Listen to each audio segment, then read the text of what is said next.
Padre, bendice tu palabra en esta mañana.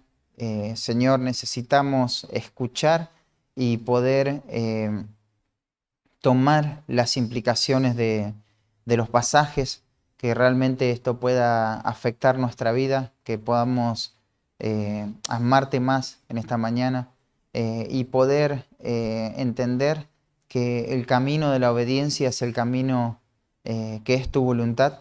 Lo que tú estipulas en tu palabra es lo que necesitamos seguir.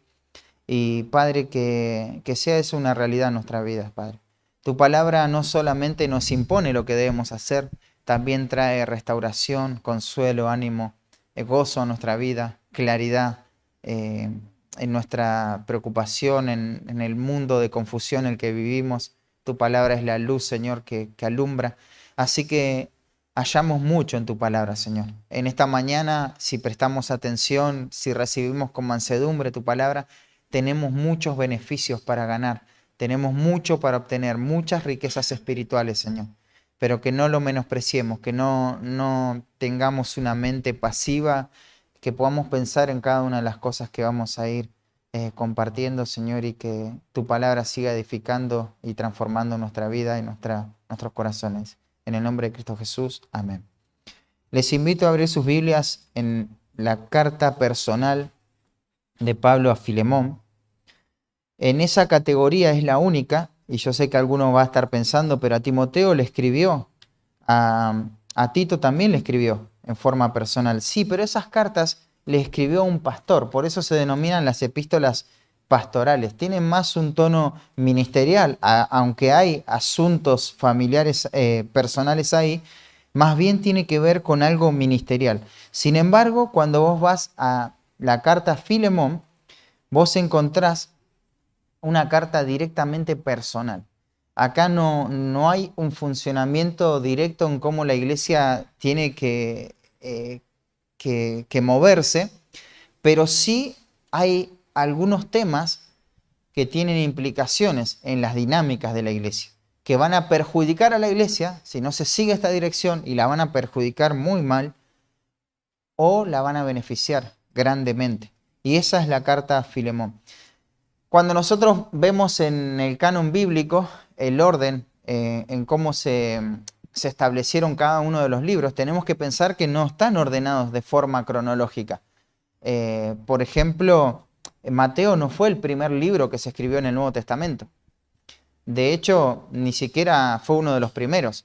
Santiago, Primera de Tesalonicenses fueron de los primeros libros que se escribieron del Nuevo Testamento. Sin embargo, se ordenó todo de manera temática para que responda a un flujo de pensamiento.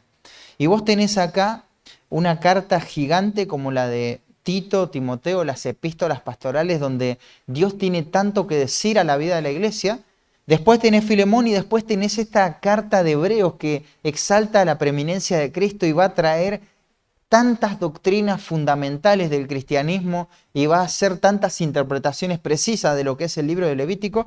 Y entre medio de todos estos gigantes está la carta de Filemón, que doctrinalmente, de manera directa, quizá no desarrolla la elección, la santificación, pero trata un tema que es vital para sostener toda la vida de la iglesia, y es el perdón. Hermanos, el perdón es necesario para que la vida de la iglesia tenga salud espiritual, para que la unidad no sea puesta en peligro y entre la división. Cuando pensaba en esta epístola y lo relacionás con este tema, ¿no? Donde vivimos, estamos en una fecha especial, nuestra cultura occidental celebra, entre comillas, la Navidad. Pero cuando vos pensás en lo que es la Navidad y lo contrastás con todo lo que hacen, nada se relaciona con la Navidad, ¿no?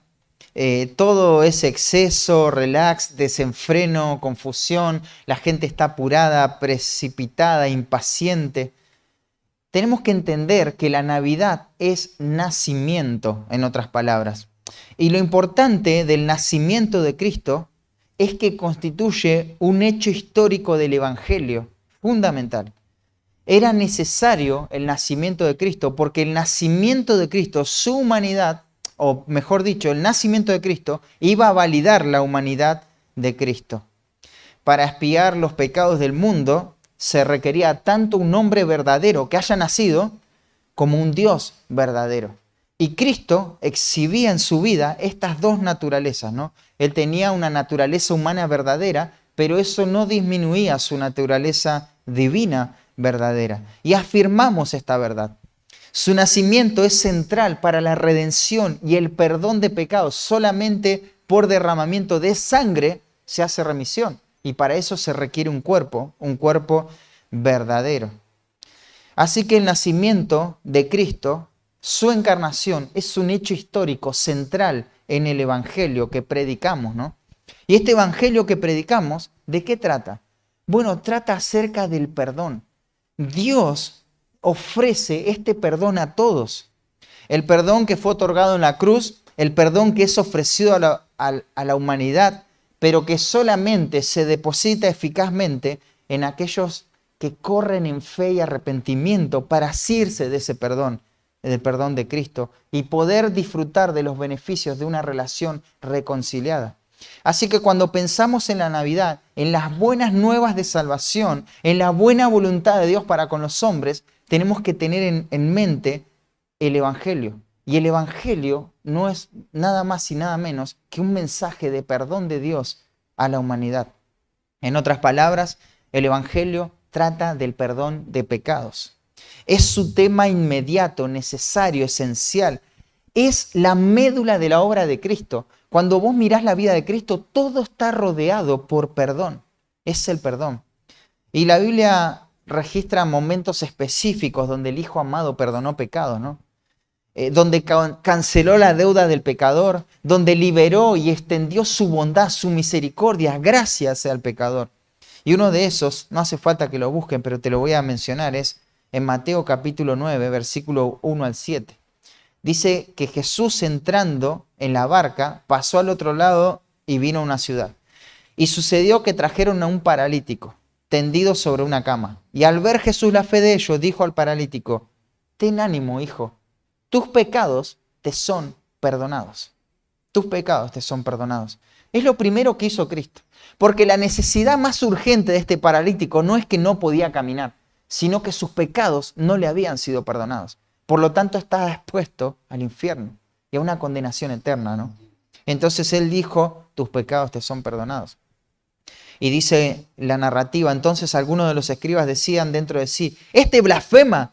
Y conociendo Jesús los pensamientos de ellos, que eran un escándalo, ¿no?, ante los ojos de Cristo, dijo: ¿por qué pensáis mal en vuestros corazones? Porque ¿qué es más fácil decir: los pecados te son perdonados? O decir: levántate, anda. ¿Qué es más fácil? Esa es la pregunta, ¿no? ¿Perdonar pecados o hacer un milagro de sanación? Bueno, en el poder de Dios, Él podía sanarlo, ¿no? Sin embargo, Él necesitaba ir a la cruz para poder perdonar sus pecados. Así que una cosa requiere un sacrificio, mientras que otra solamente exhibe su poder. Entonces Él va a decir a estos hombres: pues para que sepáis que el Hijo del Hombre tiene potestad en la tierra. ¿Para qué? ¿Para levantar a un paralítico? No, eso ya se sabe. Para perdonar pecados. El Hijo del Hombre vino con una autoridad. Él es Dios y Él puede perdonar pecados. Porque en última instancia, todos los pecados que cometemos ofenden la santidad de Dios. Así que Él puede determinar de manera unilateral el perdón de este paralítico, y así lo hizo. ¿Y te acordás la historia que leímos en Lucas capítulo 7 de esta mujer que entró en la casa de Simón y entró llorando y derramó este perfume? Bueno, te leo un poquito el final de la historia. Y vuelto a la mujer, dijo a Simón: ¿ves esta mujer? Entré en tu casa, no me diste agua para mis pies, mas ésta ha regado mis pies con lágrimas y los ha enjuagado con sus cabellos. No me diste beso, mas ésta, desde que entré, no ha cesado de besar mis pies. No ungiste mi cabeza con aceite, mas ésta ha ungido con perfume mis pies. Por lo cual te digo que sus muchos pecados le son perdonados, porque amó mucho. Mas a quien se le perdona poco, poco ama. Y a ella le dijo: tus pecados te son perdonados. Esta era la necesidad de esta mujer, el perdón de pecados. Y todos se preguntaban, ¿no? ¿Cómo es esto de que perdona pecados? ¿Él también hace esto? Y ahí Jesús le va a decir a la mujer, tu fe te ha salvado, ve en paz. Ella podía disfrutar de la salvación porque el perdón de pecados se había hecho eficaz en su vida al correr a Cristo, ¿no?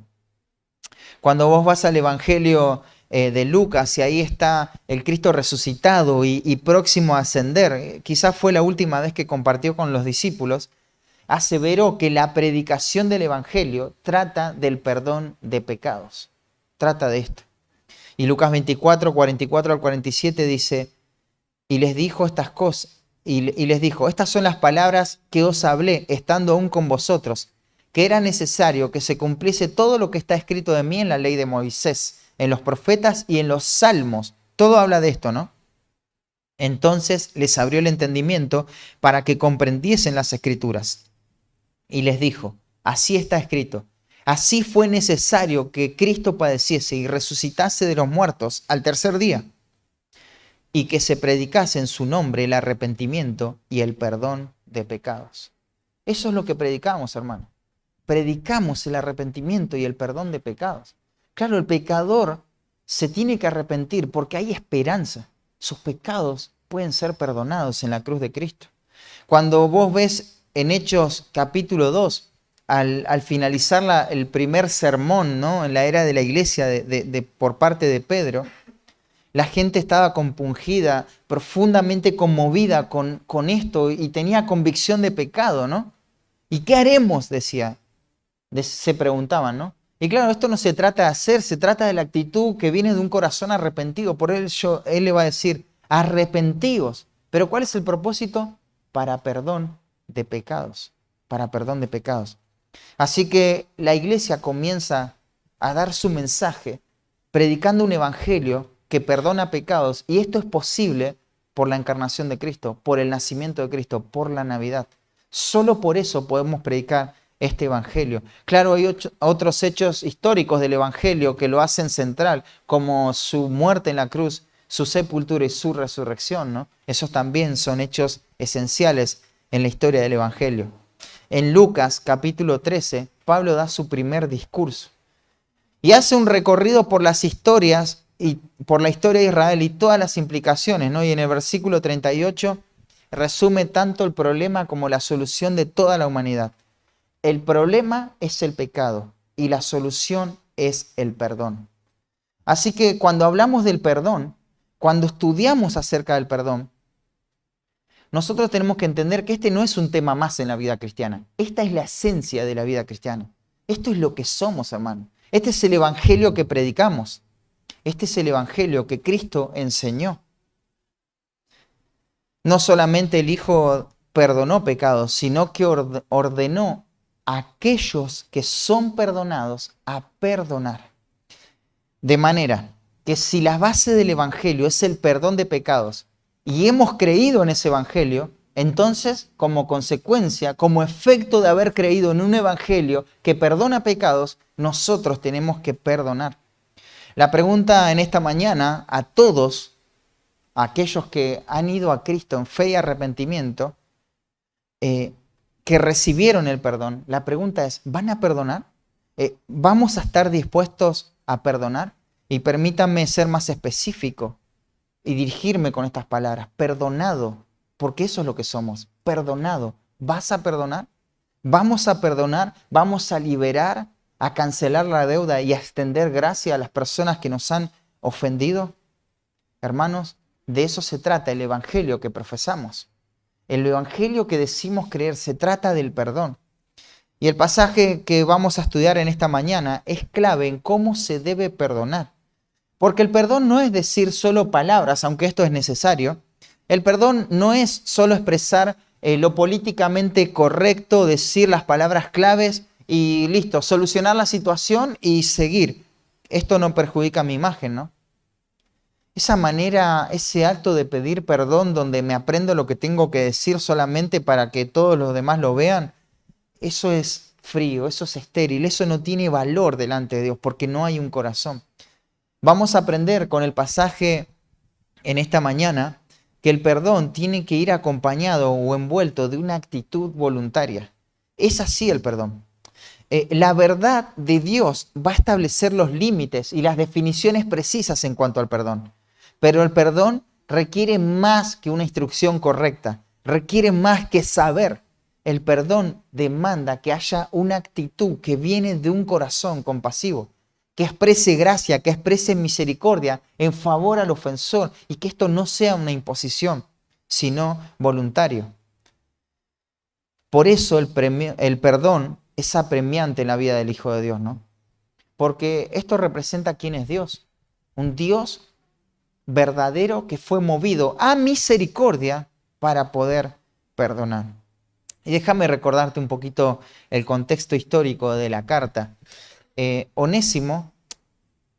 Filemón, a quien va dirigida esta carta, él se convirtió fruto de la predicación de Pablo. Se cree que se convirtió cuando Pablo estaba en Éfeso, desarrollando su ministerio ahí por 3 años. Después él se fue a Colosas y en Colosas se va a fundar una iglesia, de la cual él era miembro y tenía una parte activa en el liderazgo. Era un hombre que tenía varias posesiones. Tenía una casa amplia, de hecho los primeros versículos dice que la iglesia de Colosas se reunía en la casa de Filemón, o sea que tenía una habitación por lo menos destinada a este propósito, ¿no? Pero también tenía un esclavo, al menos uno que registra la escritura. Ese se llamaba Onésimo. Onésimo era un hombre que causaba problemas y constantes desafíos en el funcionamiento dinámico de la familia, ¿no? Era un hombre, un mal siervo. De hecho, fue tan malo que en algún momento, por algunas cosas que dice la carta de Filemón, tuvo que haber robado algo y salió huyendo. Así que ahora era un esclavo fugitivo que por soberanía de Dios, no sabemos bien cómo es que llegó, pero llegó a refugiarse, a esconderse en Roma, una ciudad donde pasaría desapercibido. Sin embargo, ¿con quién da? Con alguien conocido por Pablo, de Filemón, que era Pablo. Pablo estaba encadenado, estaba preso en una casa alquilada en Roma y le predica el evangelio a Onésimo. Y se convierte Onésimo. Y ahora todo va bien, ¿no? Y ahora Onésimo empieza a servir al Señor y muestra fruto de una conversión verdadera, un cambio radical en su vida. Pero hay un tema muy importante y es la reconciliación con su amo. Porque más allá del evangelio y de querer después disparar para cualquier lado, hay temas que hay que resolver. Y este era uno, ¿no? Onésimo tenía que resolver su problema con Filemón. Y por eso Pablo lo va a mandar con esta carta personal a resolver esta situación, ¿no? Claro, lo que hace Pablo es darle las herramientas a Filemón para que lo reciba nuevamente, para que lo perdone y que tenga una relación de hermano con él. ¿Y qué nos aporta este pasaje del versículo 8 al 14? Bueno, vamos a ver que Pablo va a demostrar que el perdón es un asunto inmediato y fundamental en la vida de la iglesia. No es algo que podemos postergar, hermanos. Es algo que se necesita atender de manera inmediata, pero también es algo primordial, fundamental. Y no lo debemos ver solamente como, bueno, nos dice la Biblia que tenemos que perdonar, así que bueno, sí, te perdono porque Dios me dice que tengo que perdonar. No. Tiene que haber una actitud. Tengo que otorgar ese perdón voluntariamente, habiendo abrazado la verdad de Dios y todas las herramientas que me llevan a perdonar. Porque perdonar, aunque es un mandato para todos aquellos que han sido perdonados, tiene que ser visto como la oportunidad de manifestar el carácter compasivo de Dios, su misericordia, su amor, su gracia, su bondad. Cuando perdonamos y exhibimos estas características o estas perfecciones de Dios, es donde Dios recibe una verdadera adoración, aún en cómo nos relacionamos con las personas. Así que vimos que el asunto del perdón es un asunto personal, vimos que es un asunto corporativo también, vimos que tiene que ver con la capacidad y con la realidad de alguien que puede perdonar y que hay que agradecer a Dios por eso, pero ahora vamos a ver que este asunto es un asunto del perdón, es un asunto de voluntad, de solicitud. Y eso es lo que van a dejar plasmado estos 7 versículos. Así que acompáñame con la vista en la lectura. Filemón versículo 8 hasta el versículo 14. Dice, por lo cual, aunque tengo mucha libertad en Cristo para mandarte lo que conviene, más bien te ruego por amor, siendo como soy, Pablo ya anciano y ahora además prisionero de Jesucristo. Te ruego por mi hijo Onésimo, a quien engendré en mis prisiones, el cual en otro tiempo te fue inútil, pero ahora a ti y a mí nos es útil, el cual vuelvo a enviarte. Tú, pues, recíbele como a mí mismo. Yo quisiera retenerle conmigo, para que en lugar tuyo me sirviese en mis prisiones por el Evangelio. Pero nada quise hacer sin tu consentimiento, para que tu favor no fuese como de necesidad, sino voluntario. Así que el título en esta mañana, ahí lo tienen en las hojitas, es El perdón, un asunto urgente y prioritario. El perdón, un asunto urgente y prioritario. Y acá vamos a ver, en primer lugar, del versículo 8 al 12, la necesidad urgente del perdón. Y vamos a ver un retrato, una imagen, una ilustración que nos ayude a entender esta necesidad urgente. Y el cuadro que nos tenemos que hacer en nuestra mente es un anciano preso suplicando. Va a haber un anciano que se va a presentar de forma gráfica que está rogando. Él está encadenado y está rogando para que una tarea se haga. Y fíjate cómo va a empezar el texto. Dice, por lo cual, es decir, en consecuencia de lo anterior, a la luz de tu carácter cristiano, Filemón, y viendo que eres un hombre capaz de perdonar, quiero pedirte algo. Aunque esto que quiero pedirte, en realidad tengo mucha libertad para ordenártelo, ¿no? Para mandarte lo que conviene. Pablo no solo tenía autoridad apostólica para mandar en el nombre del Señor a los creyentes lo que ellos debían hacer, sino que en este caso tenía libertad para hacerlo. La palabra libertad tiene varios significados, tiene que ver con osadía, con franqueza, con familiaridad en el trato, y esto es más específico al contexto. Él puede decirle lo que conviene. Esto indica que él tenía una libertad, una familiaridad en el trato, capaz de mandarle a Filemón aquello que era lo mejor. Pero esta libertad, ¿en quién estaba basada? Bueno, dice en Cristo para mandarte lo que conviene, ¿no? Pablo tenía libertad, pero en Cristo. Cristo era la base de su autoridad como apóstol también. Fue Cristo su autoridad. Y él no posee ninguna otra autoridad fuera de Cristo. Él no puede decirle lo que conviene a Filemón porque a él se le ocurre, porque lo está pensando, esto es lo que a mí me parece, esto es lo que se debería hacer porque yo he vivido tantos años y creo que esto es lo mejor. No, no, no. En Cristo, en Cristo. Y esa palabra lo que conviene es lo que coopera con los propósitos de Dios. Tiene que ver específicamente con eso, ¿no? Esta palabra la utiliza en una carta que iba junto con la carta de Filemón, en Colosenses 3:18, cuando Pablo exhorta a las casadas a estar sujetas a sus maridos como conviene, como conviene. Claro, eso que conviene responde al diseño y al propósito de Dios. ¿Por qué? Porque refleja el orden establecido por el único soberano capaz de establecerlo. Así que en el libro de Efesios también encontramos el uso de este término, que tenemos que hablar palabras que convienen, ¿no? Y debemos evitar palabras que no convienen, que no representan al reino de Cristo, ¿no? Y esto se debe hacer en reemplazo. Tenemos que decir cosas que convienen en gratitud hacia otros. Eso sí conviene. Y ahora Pablo puede mandar a Filemón con toda la autoridad en Cristo lo mejor en esta situación. Pablo podría expresar, por ejemplo, sin ningún tipo de reparos, perdoná a Onésimo, recibilo y punto. Esto es lo que se espera de un creyente, de lo contrario estás mal y dudo que seas un cristiano. ¿Podría decir eso Pablo? Sí, podría decirlo, porque tiene libertad en Cristo, porque esa es la verdad. Él puede hacer esto, y esto es una opción, hermanos. Esto es una muy buena opción. A veces no sería inoportuno ser directo e incisivo bajo algunas circunstancias. Pero en lugar de eso, en este caso, él opta por otra cosa. Sin cambiar el contenido del mensaje, fíjense, sin comprometer la verdad, incluso sin perder la claridad de lo que está comunicando. Prefiere un camino quizá un poco más largo, pero más cerca a la persona. Un camino más largo en lo que él quiere transmitir, pero un camino más corto en relación a la persona. Él decide decir las cosas de otra manera. Claro, porque ahí vos ves que Pablo no busca sacarse el problema de encima y decir, bueno, le dije lo que le tenía que decir, sino que él está dispuesto a amar a los hermanos y acompañarlos pacientemente hasta que ellos comprendan la verdad.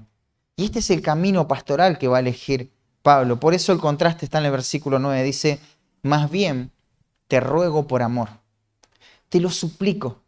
Esto es un pedido ferviente. Es el ruego de alguien que está muy necesitado. Este es el peso de estas palabras. Por ejemplo, lo vas a encontrar ahí en el Evangelio de Marcos, capítulo 5, versículo 22 y 23, te lo leo. Dice, y vino uno de los principales de la sinagoga, llamado Jairo, a Cristo, ¿no? Vino. Y luego que le vio, se postró a sus pies. Fíjate, este principal de la sinagoga se arrodilla delante de Cristo. Y dice, y le rogaba mucho. Esta es la misma palabra que se utiliza acá, ¿no? Te ruego, por amor. Le rogaba mucho. ¿Y qué es lo que le decía mientras le rogaba? Estas palabras se las dijo suplicando. Mi hija está agonizando. Ven y pon tus manos sobre ellas para que sea salva y vivirá. ¿Te imaginas ahí el cuadro de este padre rogando por su hija enferma, postrado a sus pies y rogándole al Señor mucho para que su hija no muera, para que viva? Es un cuadro muy impactante, muy profundo, donde él está expresando sus emociones de una manera tremenda, postrado a sus pies y rogando a Cristo. Y esta es la misma idea del apóstol, ¿no? Pablo está rogando, él está suplicando. ¿Qué es lo que motiva esta súplica? El amor. O ese es el medio de la súplica, ¿no? Por amor. Es el amor lo que está motivando el corazón del apóstol en este ruego, ¿no? La imagen no podría ser más impactante, ¿no? Lo que viene después es muy interesante de analizarlo y considerarlo en el texto original, porque después viene una oración que no tiene una conexión gramatical. No es una conexión gramatical, pero es una conexión lógica del texto. Cuando vos analizás, por ejemplo, el ruego, te ruego, ¿quién está rogando? Bueno, la primera persona, ¿no? Yo ruego, yo ruego. Pero si después pones un nombre propio ahí, Pablo, el verbo tiene que cambiar, tiene que estar en tercera persona. Así que no hay concordancia gramatical, pero todos entendemos que ¿quién ruega? Pablo. Porque ahí hay una concordancia lógica, hay una conexión lógica. ¿Cuándo los autores del Nuevo Testamento usan esto? Esto se conoce como nominativo exclamativo, como nominativo pendiente. No hay un verbo, pero están los nominativos ahí, los sujetos de quién se habla. Un equivalente al español sería como una interjección que expresa emoción, ¿no? Ahora, ¿cuándo se utiliza esto? Bueno, cuando el corazón está ardiendo. Cuando vos en las palabras no podés expresar emoción, ¿no? En forma tácita. Tenés que escribirla la emoción. Pero cuando vos no querés escribir la emoción, sino que la querés expresar en la gramática del pasaje, utilizás este recurso. Así que Pablo ahora está con sus emociones a flor de piel, ¿no? Y él está rogando acá. ¿Te imaginas el cuadro ese del padre que su hija está enferma y va a morir, está agonizando su hijita? Y él está rogando a Cristo que la cure, que la sane, que la salve.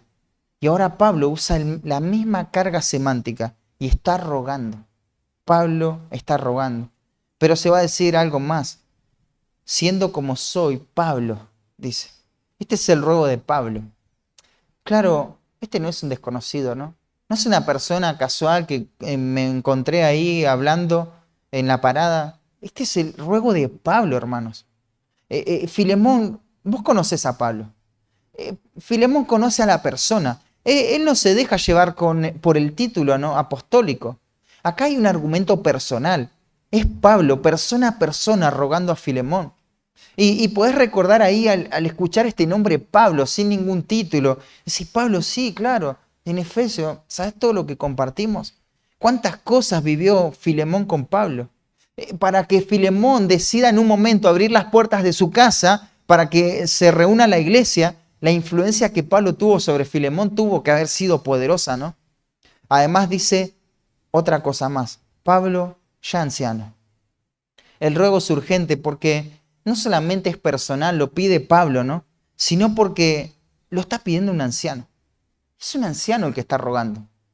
Qué tierno, ¿no? Qué ternura esto de decir un anciano está rogando con todo su corazón por esto. ¿Cuánto podemos hacer esperar a este anciano rogando? ¿Qué posibilidad hay para poder postergar esta orden o este ruego de Pablo? ¿Cuánto lo vamos a hacer esperar si ya está atravesando el umbral de su vida, lo último, ¿no? No queda mucho tiempo. El ruego es urgente, el perdón es urgente. Algunos comentaristas dicen que para este tiempo, a partir de unos 49 o 50 años, una persona se consideraba anciana. Claro, esto es debido a la expectativa de vida que había, que era muy baja, ¿no? Aunque esto es probable, lo que vos tenés acá no es un anciano tanto de edad, sino un anciano prematuro. Pablo es un anciano por la edad que aparenta. Pablo no es una persona que vos lo ves ahí y le vas a dar menos de la edad que tiene. No, le vas a dar más y te vas a sorprender cuando te diga su edad. Y parte de esto es por todo el esfuerzo ministerial que ha llevado durante tantos años. Pablo está ahí y se ve como un anciano en el momento que le escribe a Filemón. Antes de escribir esta carta, te quiero recordar algunas experiencias que vivió el apóstol y quiero que pensemos en cómo esto afectó su imagen, su vida física también. En 2 Corintios capítulo 11, fíjate, acompáñame ahí, 2 Corintios 11, versículo 23 al 29. Dice, ¿son ministros de Cristo? Yo más. Entre paréntesis está como si estuviera loco, hablo, ¿no? Pero él va a decir lo que representa el esfuerzo ministerial para él. Dice, en trabajos más abundantes. Este trabajo tiene que ver con un trabajo forzado, con un trabajo que exige todo el cuerpo, ¿no? Y que acorta la vida. Y dice que es abundante. En azotes sin número. Pablo ya no se acuerda las veces que fue azotado, las veces que lo golpearon. En cárceles más. Él estuvo preso muchas veces. Algunos dicen que cuando Pablo llegaba a una ciudad no preguntaba por cómo eran los hoteles, sino cómo eran las cárceles, ¿no? Porque sabía que en algún momento de su ministerio lo iban a meter preso. Así que él estuvo muchas veces en la cárcel. Y las cárceles, aunque ahora dejan mucho que desear, eran mucho peores en ese tiempo. En peligros de muerte muchas veces. Muchas veces atravesó esto, ¿no? Estuvo por morir. De los judíos 5 veces he recibido 40 azotes menos 1. Esta era una forma en que ellos tenían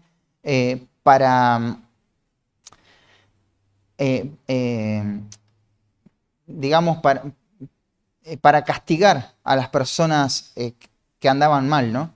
Les daban 39 azotes severos, ¿no? Y después dice, 3 veces he recibido azotes con vara. Hay bastante diferencia entre lo que los comentaristas piensan en esto de los azotes, pero muchos piensan que fueron azotes tal como Cristo fue azotado. Y a él se lo hicieron 3 veces en su vida. Era un azote bastante severo. Por eso se acuerda, 3 veces he recibido azote. No es como el otro azote que hablaba de golpes nada más. Sí, lo golpearon todas las veces que pudieron, pero 3 veces fue muy grave el asunto. Y después dice, una vez apedreado. Vos decís, bueno, le tiraron una piedra y él dice que fue apedreado. No, no. ¿Te acordás cuando fue apedreado? ¿Qué pensaban las personas que le tiraron piedras? Que se había muerto. Por eso le dejaron de tirar piedras. Imagínate cómo quedó, las cicatrices, las heridas, las costillas de este hombre, su rostro, su cabeza. Fue apedreado este hombre. 3 veces padeció naufragio. Una noche y un día estuvo en naufragio en alta mar. O sea, con toda la deshidratación que eso representa. En caminos muchas veces, en peligros de ríos, peligros de ladrones, peligros de los de minación, peligros de gentiles, peligros en la ciudad, peligros en el desierto, peligros en el mar, peligros entre falsos hermanos, en trabajo y fatiga, en muchos desvelos. Imagínate, Pablo dice, no sé cuántas veces no dormí. Tremendo. En hambre y sed. O sea, él tuvo hambre, padeció sed. en ayunos, en frío y en desnudez. ¿Cómo puede quedar el cuerpo de una persona que en un periodo de tiempo vivió todas estas experiencias? ¿Te imaginas ahí, Pablo, ya que directamente se sentaría de otra forma, caminaría de otra forma, se pararía de otra forma por todas las consecuencias de la persecución, ¿no? Y hay algo más que puede estar deteriorando el físico de Pablo. El versículo 28, y además de otras cosas, sobre mí se agolpa cada día la preocupación por todas las iglesias. Él dice, ¿quién enferma y yo no enfermo? O sea, ¿yo soy indiferente ante las personas que están padeciendo? No, me duele esto. Me duele cuando los hermanos están pasando por prueba. No crean que esto les estoy escribiendo desde un pensamiento frío, mecánico. ¿A quién se le hace tropezar y yo no me indigno? Todas las cosas que pasan en la vida de la iglesia me afectan el físico. Ahora, ¿cómo crees que se vería un hombre así, no? Por eso Pablo dice anciano. Pero cuando menciona la palabra anciano, no solamente se refiere a cómo está estropeado su cuerpo, sino, Filemón, recordá las marcas. Yo soy anciano, un anciano prematuro, pero recordá por qué estoy así, por qué me veo así. Es por causa del Evangelio. Y te estoy suplicando que perdones, ¿no? Sin embargo, Pablo no vivía una vida miserable a pesar de todo esto. Él decía que su hombre exterior se iba desgastando, pero el interior, ¿qué pasaba? Se iba renovando. Cada vez Pablo estaba mejor. Su corazón no se había desgastado. Su pensamiento acerca de Cristo no se había desgastado. Su paciencia no era más corta ahora, era más larga, porque él iba creciendo espiritualmente, a pesar de que la realidad de su físico se iba deteriorando. Esto es tremendamente emocionante. Te dije la situación. Pablo había hecho su primer movimiento de cadenas, ¿te acordás? En la salutación, Pablo, prisionero de Jesús. Esto, bueno, ahora trae este ruido de vuelta. Este anciano, este hombre está moviendo sus cadenas, dice, y además prisionero de Jesucristo, ¿no? Qué gráfico que esto podía ser en la mente y el corazón de Filemón, ¿no? Nuevamente lo vuelve a hacer. Este es un ruego hecho por alguien que está preso. Al menos todo esto va a predisponer el corazón de Filemón para escuchar. Porque ahí hay un hombre encadenado, ¿no? Pero no victimizado. Porque él sabe que Cristo es quien lo tiene preso. No necesariamente Roma. Roma es el agente inmediato de su encarcelamiento. Pero Cristo es el agente final y supremo de lo que le está pasando a Pablo. Así que él no dice, bueno, ahora estoy preso por Roma. No. Soy preso de Cristo. Si seguir a Cristo implica cadenas, soy preso de Cristo.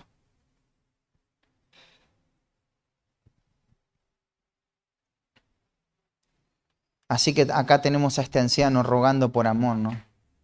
Pero uno dice, ¿viste? Dice, te ruego por amor, te ruego por amor. Y el amor a veces se define de muchas maneras equivocadas, ¿no? Y se convierte en un concepto abstracto que cada uno lo entiende como quiere. Sin embargo, acá el amor tiene un nombre y apellido. El amor dice, te ruego por mi hijo Onésimo. ¿Te das cuenta? Este amor no es abstracto, es práctico. Por mi hijo Onésimo se está mencionando una persona de carne y hueso. Tenemos que observar algo acá. En el texto original, el nombre Onésimo está al final de la cláusula. Ya vamos a ver por qué se guarda para el final. Pero lo que tenemos acá es, en primera instancia, un anciano preso, rogando, suplicando, ¿por quién? Por su hijo. Por su hijo. Te dije que este texto trae mueve mucho el corazón, ¿no? Porque esto es tremendo, hermanos. Acá tenés un anciano preso suplicando, no por un extraño, sino por su propio hijo. Él está pidiendo por su hijo. Claro, es un hijo espiritual, porque él va a decir a quien engendré en mis prisiones. Con todos los sufrimientos y el dolor que está atravesando el apóstol, la preocupación por las iglesias, la obra del ministerio, las cadenas, Dios derramó bondad y gracia en la vida de Pablo y le permitió llevar a alguien a los pies de Cristo. Qué consuelo que habrá traído esto para el corazón de Pablo. Cuánto gozo, ¿no? Aún en medio de estas pruebas, ¿te imaginás vos pasando por una prueba muy difícil? Algo que vos decís, esto es imposible de superar. Y en ese mismo momento Dios te permite predicarle el Evangelio, llevar a alguien a los pies de Cristo y esa persona da fruto en la fe. Vos decís, valió la pena, ¿no? Valió la pena todo ese dolor, todo ese sufrimiento, todo por lo que tuve que pasar. Así que Pablo, cuando ve a Onésimo, no ve simplemente a alguien más que va a ocupar una silla en la iglesia. Él está viendo a alguien en quien Dios operó en gracia para salvarle, para rescatarle, y que él tuvo una parte directa en esa salvación por mi hijo Onésimo, a quien engendré en mis prisiones. Literalmente, el orden de las palabras sería así: ruego a ti acerca de mi hijo, a quien engendré en mis prisiones. Y al final, ¿sabes qué aparece? Onésimo. El nombre de Onésimo aparece al final del texto. Entonces sería: ruego a ti acerca de mi hijo, a quien engendré en mis prisiones, Onésimo. Onésimo. Claro, Onésimo traería a Filemón malos recuerdos si lo mencionaba de entrada, ¿no? Y podía considerarlo en forma inmediata como alguien que huyó y le robó algo. Pero en lugar de eso, primero le menciona a su hijo, para que la consideración crezca más, sea mayor. Pero ahora sí él va a introducir este nombre Onésimo, porque es necesario, ¿no? Y ahora te voy a explicar por qué es necesario, pero en primer lugar, es necesario por el juego de palabras que va a utilizar. La palabra Onésimo, el nombre Onésimo, significa provechoso. Vos decís, Onésimo no fue nada provechoso, ¿no? No le hizo honor a su nombre en ningún momento. Sin embargo, esto es lo que le dijeron a Filemón, ¿no?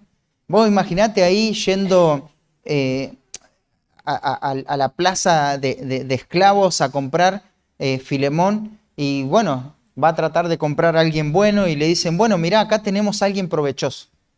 ¿Y cómo se llama? ¿Qué nombre le pusieron? Mira, es tan provechoso que le pusimos provechoso. Él es muy útil, él te va a reayudar, te va a reservir. Bueno, Filemón, no sé, no sabemos cuánto le pagó, pero si se llamaba Filemón, si se llamaba Onésimo, me imagino que no le habrá salido barato, ¿no? Habrá pagado una buena plata por Onésimo. ¿Y qué compró? Un buzón. Le vendieron un buzón a este hombre. No era nada provechoso. Era inútil y no solo eso, sino que era un ladrón. Le robó, lo estafó, lo traicionó.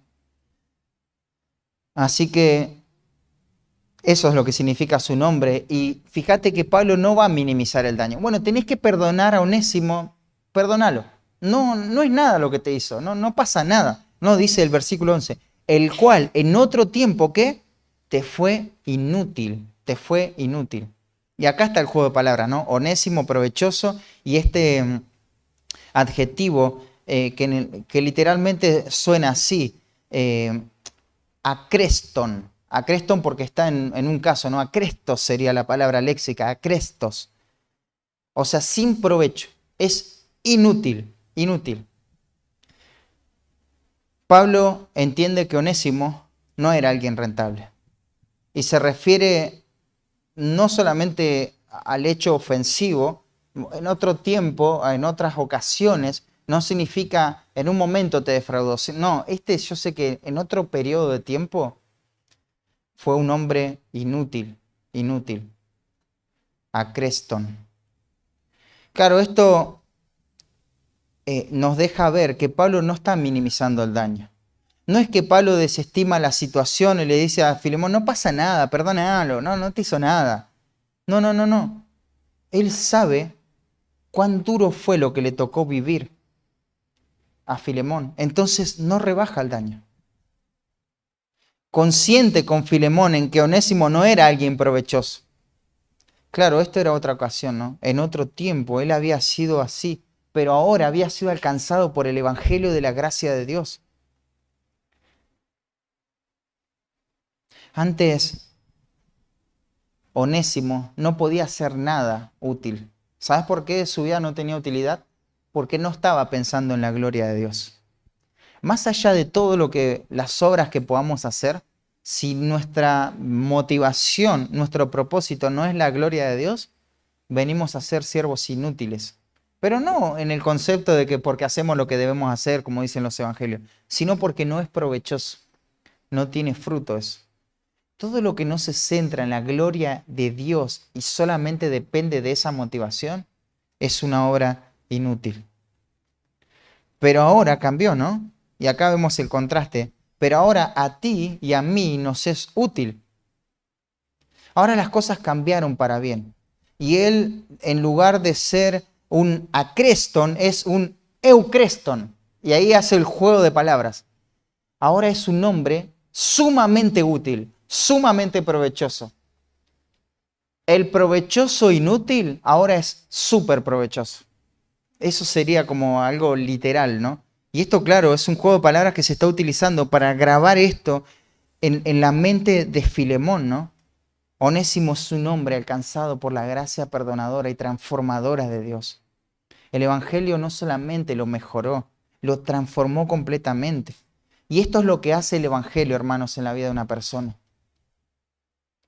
Y va a decir, te es útil a ti en el sentido material, práctico, en el sentido de las cosas que se debían hacer, pero me es útil a mí. Y esto es en relación al Evangelio. Eres una persona útil. Vos podés verlo en su trabajo, que es útil, pero también lo podés ver en el ministerio, en la iglesia, con la relación de las personas, en relación a las personas, y también es útil. Es una persona útil. No es alguien que te va a estorbar, es alguien que te va a ayudar, alguien que va a servir. ¿Por qué? Porque ahora Onésimo sirve a los propósitos de Dios. Él es una nueva criatura y por eso es útil. Eso es lo que le da utilidad a la vida de Onésimo. Y el versículo 12 dice, el cual, refiriéndose a Onésimo, vuelvo a enviarte. Y esto es muy enfático porque dice, lo envié a ti, lo envié a él, a ti, envío a mi hijo a ti, vuelvo a enviarte. ¿Y cuánto valor trae esto, no?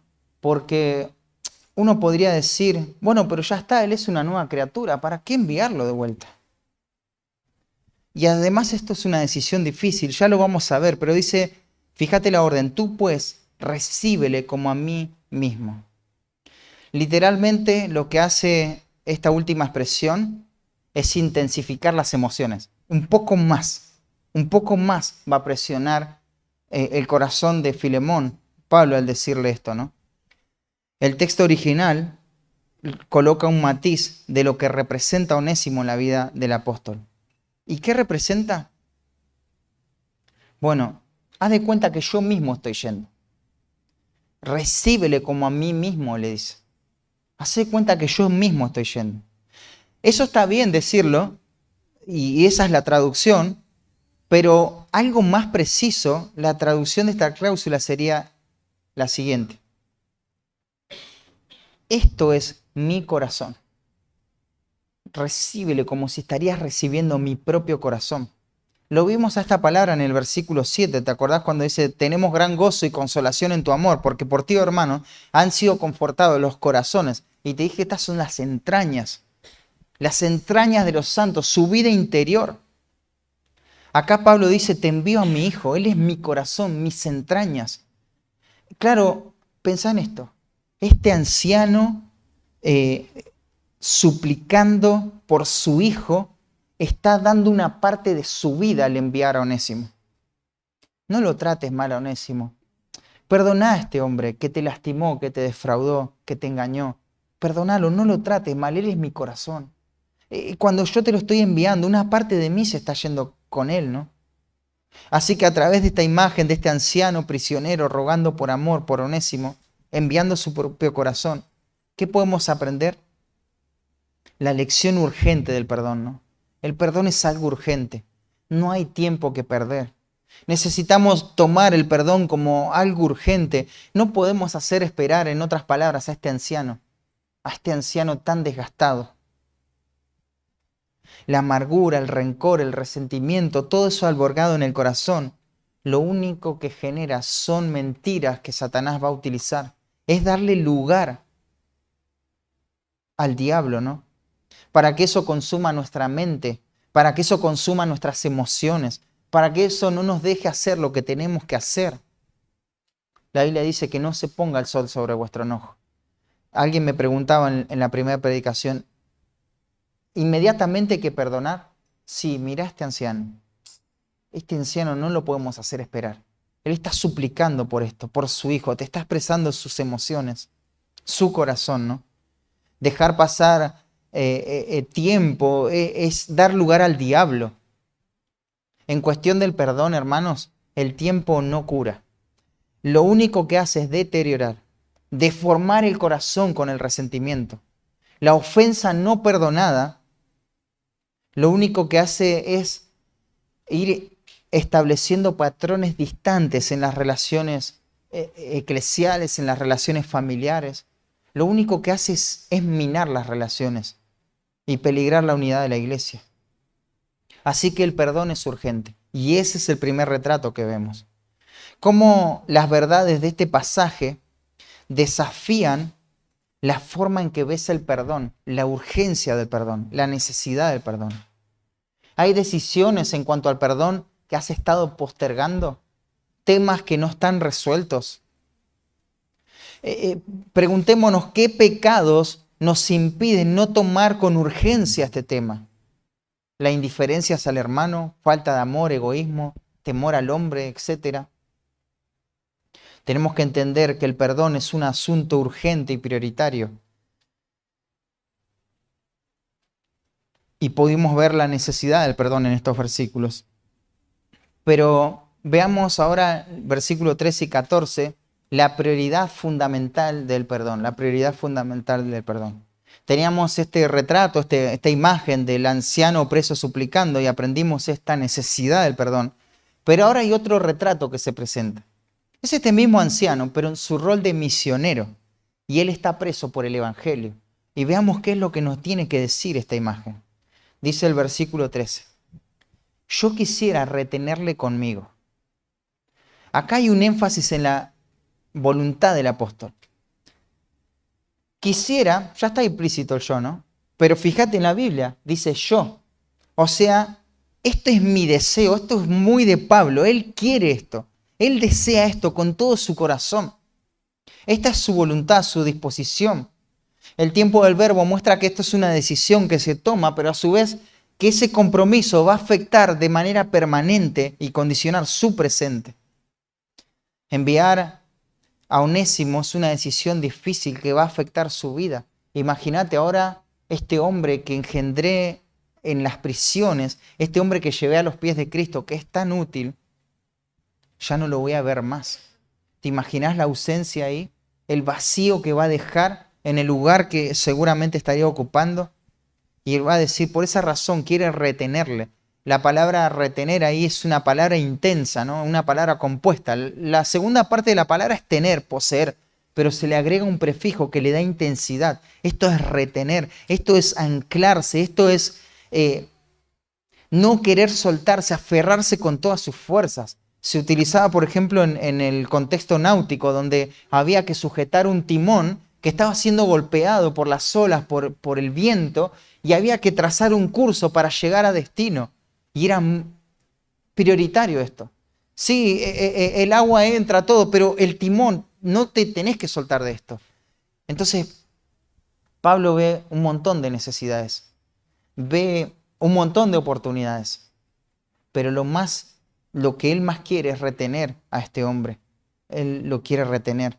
Y fíjate, dice, para que en lugar tuyo me sirviese en mis prisiones por el Evangelio. Para que en lugar tuyo me sirviese en mis prisiones por el Evangelio. Para Pablo, Onésimo no es solamente una persona salva, sino que ahora es un hombre clave en el ministerio. Imagínate su testimonio, los cambios, el fruto de salvación. Todo habla de manera poderosa de lo que es el Evangelio. Para que en lugar tuyo me sirviese en mis prisiones.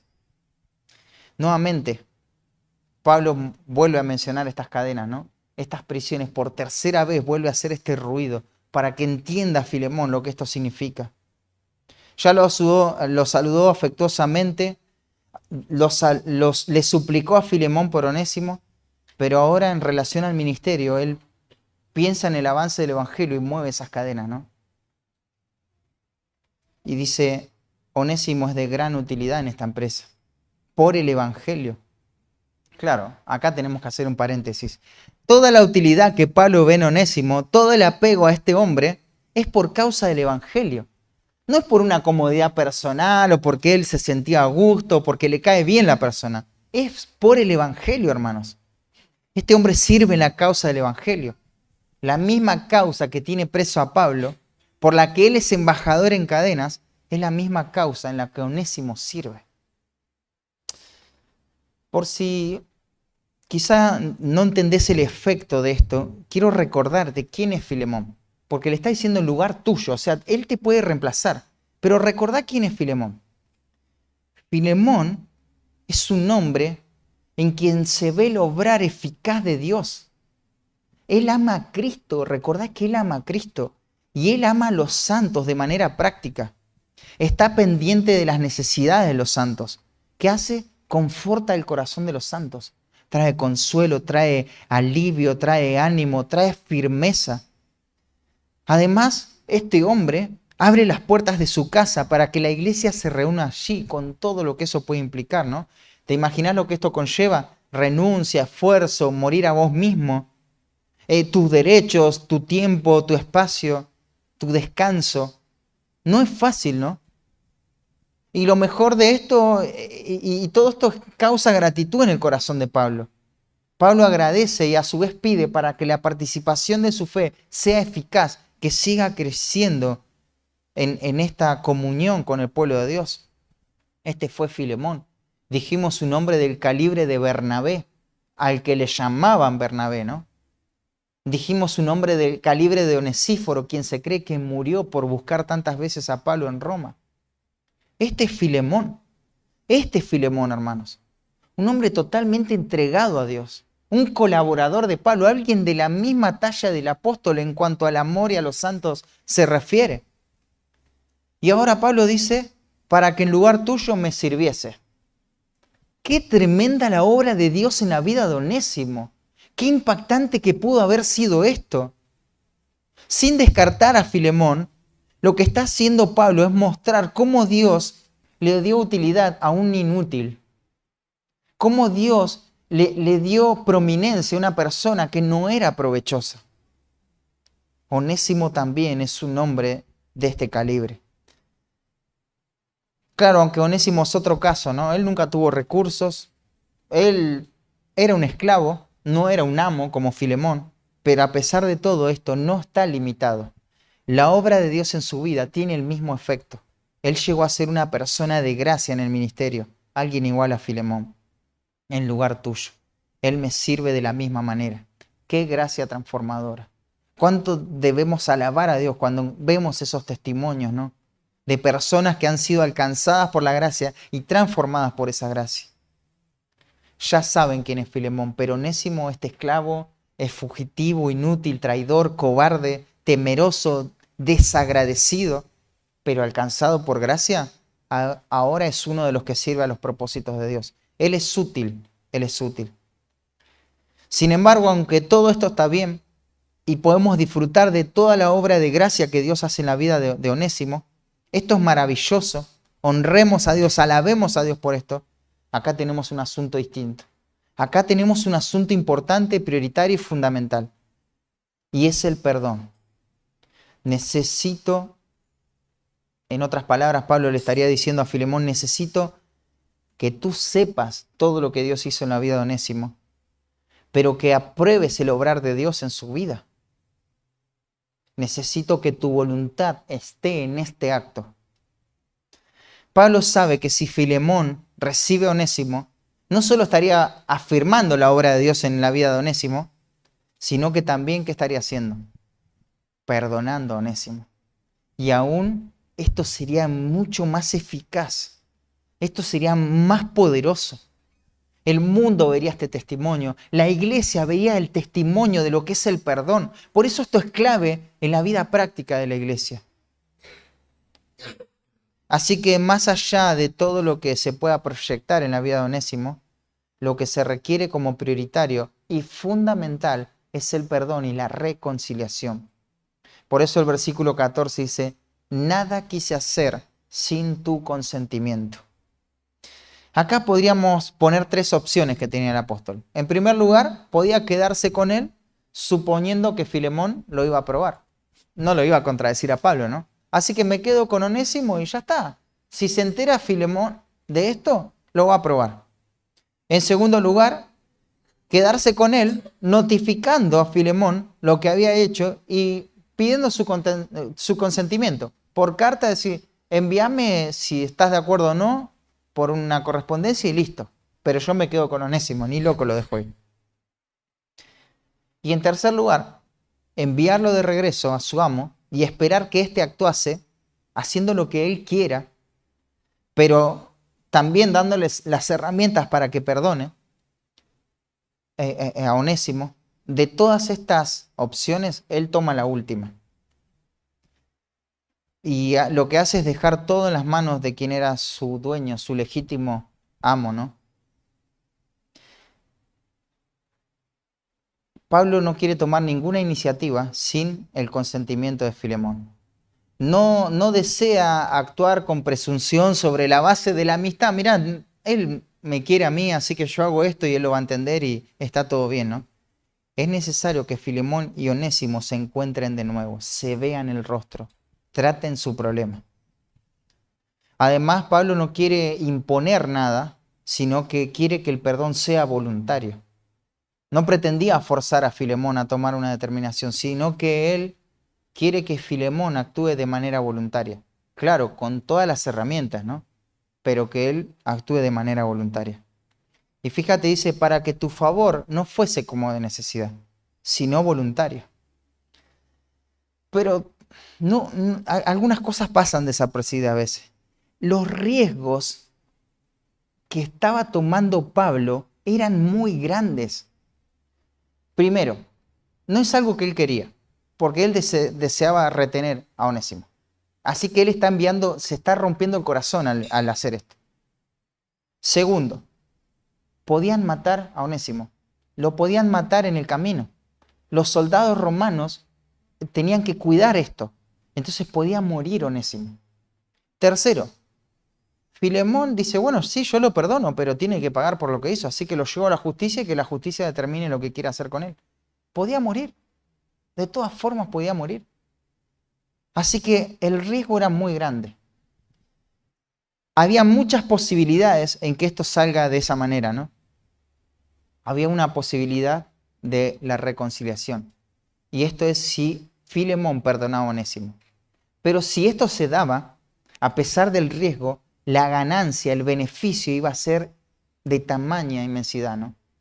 O sea, lo que se ganaba acá era muy grande también. Y él por eso opta por esto, ¿no? Y en parte esta es la manera bíblica de otorgar el perdón. Recordá nuevamente, Pablo, ¿qué puede hacer? Puede mandar esto, con toda confianza. Él sabe lo que conviene. Sin embargo, le suplica, le da las herramientas para que el perdón sea voluntario. Hermanos, así es el perdón. Hay un punto donde se puede definir, donde se puede explicar, donde se pueden dar las razones por las que hay que perdonar, mostrar las consecuencias de no hacerlo. Pero al final habrá una decisión y va a ser personal. Y eso no puede ser por obligación, porque Dios va a estar mirando el corazón, la actitud del corazón. Y ahí es donde Dios va a obrar en gracia para que perdones y va a traer grandes beneficios. Pero hay una decisión de compromiso que necesitamos tomar. Pero claro, Filemón está expuesto, ¿no?, a tomar una decisión. Está enfrentado a tomar una decisión, al igual que vos y yo en esta mañana. Si entendemos que el perdón es un asunto prioritario, entonces, ¿qué más vamos a esperar para ir a pedir perdón o ir y perdonar? ¿Más razones? Bueno, en el cuarto estudio quizá se destrabe ahí lo que estoy pensando y voy y pido perdón. Dame un poco más de tiempo. ¿Más tiempo? Es un anciano el que lo está rogando. Pablo, anciano, prisionero. Ya tenemos tiempo suficiente, ya tenemos razones suficientes. El tiempo de recordar que no es tu aliado. Estropea las cosas. Da lugar a Satanás. Vos tenés que decidir ahora, hoy mismo, en este momento, perdonar y ir y perdonar. Hermanos, cuando pensás en la adoración a Dios, ¿no? ¿Hay algo más importante que la adoración a Dios? Alguien decía en el acto de Viole, eh, de Valeria, es que están las dos con B. Alguien decía en el acto de Valeria que el ser humano nació para ser libre. Mentira radical. El ser humano nació para adorar a Dios y como no adora a Dios tiene problemas. Así que cuando vos pensás en la adoración, es lo más importante que hay para el ser humano, adorar a Dios. Pero Jesús enseñó que si vas, traes tu ofrenda al altar y te acordás allá que tu hermano tiene algo contra ti, deja tu ofrenda delante del altar, andá y reconciliate con tu hermano. Y entonces después ven y presenta tu ofrenda. ¿Sabes lo que significa eso? Que el perdón es prioritario. No es una cuestión solamente de necesidad, de urgencia, sino es prioritario en nuestras relaciones. Nada es más importante que la adoración, pero ninguna adoración puede ser presentada a Dios con esa amargura que está en el corazón. Vos podés pararte y cantar y podemos cantar un montón de canciones lindas y ofrendar y servir, pero si hay una pequeña raíz de amargura, eso no nos permite disfrutar de la gracia de Dios, de adorarle a Él. Así que el perdón es un asunto urgente y prioritario. Vimos la necesidad urgente del perdón, la prioridad fundamental del perdón. Y necesitamos perdonar. Necesitamos ser perdonados también. Pero debemos priorizar este tema como fundamental. ¿Por qué? Porque esto responde al Evangelio. Es el Evangelio que predicamos, es el Evangelio que hemos creído, es el Evangelio del perdón. Si no estamos dispuestos a perdonar, entonces no es verdad lo que estamos profesando.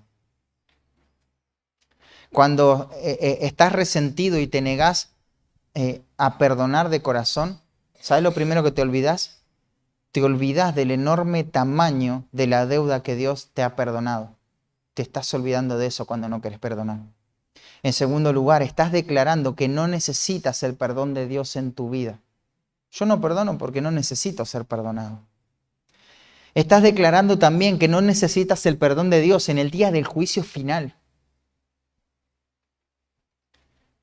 Estás asumiendo el papel de Dios como juez, porque ahora vos podés sentenciar y juzgar, ¿no? Estás olvidando del hecho de que el ofensor como pecador está en cierta forma engañado y esclavizado por su pecado, y entonces no estás teniendo compasión. Porque te olvidaste que esa persona, en el caso de ser un inconverso, sin importar la relación familiar que tengas, en el caso de ser inconverso, él está actuando en base a su pecado y no estás teniendo compasión al no perdonarlo. Y también te has olvidado de vos como pecador, que sos capaz de cometer el mismo pecado. Y si te estás negando a perdonar, puede que la raíz de ese mismo pecado ya esté en tu corazón. Alguien puede decir, es que no puedo perdonar por lo que me hicieron. No puedo perdonarlo. Sí podés perdonar y debes hacerlo. Así dice Dios y te capacita para que puedas perdonar. Jesucristo murió en la cruz para perdonarte y Él te llama a perdonar.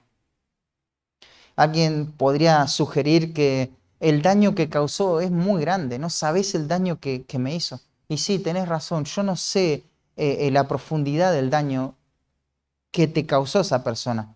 Pero Dios sí lo sabe. Dios sí lo sabe. Y hermanos, todos, absolutamente todos los que estamos acá lo traicionamos. Su hijo fue brutalmente asesinado. Y Dios es el que declara, ese mismo Padre es el que declara que podemos perdonar, con la misma gracia en que fuimos perdonados. Y hay una exhortación en el autor a los Hebreos hace, mirad bien, no sea que alguno deje de alcanzar la gracia de Dios, que brotando alguna raíz de amargura por ella muchos sean contaminados. El perdón es algo que me afecta a mí, pero que va a afectar a otros. Y si hay algo que resalta el pasaje que estudiamos en esta mañana, es el perdón no como un producto de imposición, sino como un acto voluntario de un creyente que entiende lo que Dios hizo en su vida. Pablo nos da las herramientas para que el perdón se otorgue. Así que nuevamente, ¿no? Somos perdonados, estamos dispuestos a perdonar. Esa es la pregunta que nos tenemos que hacer. Hoy debemos ver la urgencia y la importancia del perdón voluntario. Padre, gracias por tu palabra en esta mañana. Te pido que la puedas aplicar a cada uno de nuestros corazones y que tu Espíritu Santo, Señor, nos guíe al arrepentimiento, nos ayude y traiga a nuestra mente personas, Señor, a las cuales tenemos que perdonar y también ir y pedir perdón, Señor. Pero no de una manera externa, sino de corazón, voluntariamente, Señor. Que podamos entender la necesidad urgente del perdón, Padre. Pablo lo entendía así, Señor. Aún a pesar de ser un anciano, de estar preso, él impulsa a otros creyentes, Señor, renunciando quizá a algún beneficio que podía obtener de Onésimo, lo impulsa a reconciliar esta relación con él y después que Filemón haga lo que quiera, Señor. Pero eso es amor a los hermanos y ayúdanos a verlo de esa manera, Señor. El perdón, Señor, es decirle a la persona que la estamos amando con tu amor que ha sido derramado en nuestros corazones. Danos gracias, Señor, para poder avanzar y seguir entendiendo acerca de este gran tema que es el perdón. En el nombre de Jesús, amén.